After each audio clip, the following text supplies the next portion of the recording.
The biggest takeaway from UFC Boston, UFC on ESPN 6.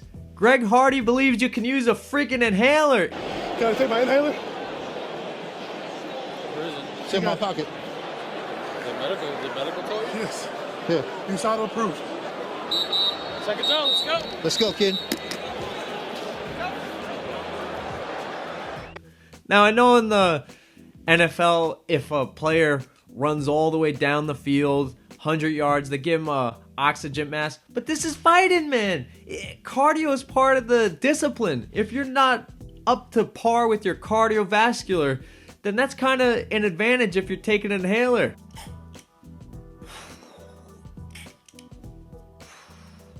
Let's go. That's right. The entire broadcast of fighters and announcers were killing Greg Hardy for this. Daniel Cormier's like, you can't do that, man. That's cheating.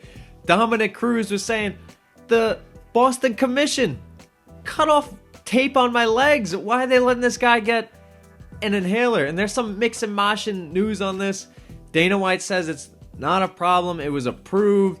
It shouldn't happen. There's a lot of confusion going on with this inhaler situation. For some reason, you know, and I don't want to sound like I'm defending him. He didn't know. He's asked the commissioner, somebody from the commission, and they asked him, is it medically approved? And he said, yes, it's approved by USADA. First, I guess, what your emotion is on finding out you didn't get a win tonight, you got a no contest. Super sad. But Hardy's putting all the doubters to sleep. He's had a pretty poor start to his UFC career. January, disqualified for an illegal knee. Now this fight is disqualified for using an inhaler.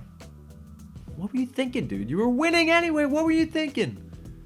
But he wants to please all parties by taking a fight, a short notice fight, in 2 weeks, November 9th, in Moscow.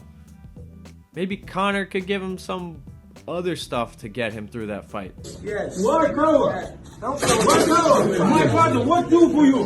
What? Wow, it sounds awesome. Watch out for the reporters, Greg Hardy. Greg Hardy's trying to prove in 1 year how much he's evolved and how much he's learned. This is a risky move. If he gets knocked out, everybody's going to dance on his grave. His figurative grave, obviously. But if he gets knocked out, I believe the haters are going to show themselves big time. And if he wins, holy, this dude is moving into a top 10 fight, top 7 fight for 2020. So good job by him. Let's see how it works out.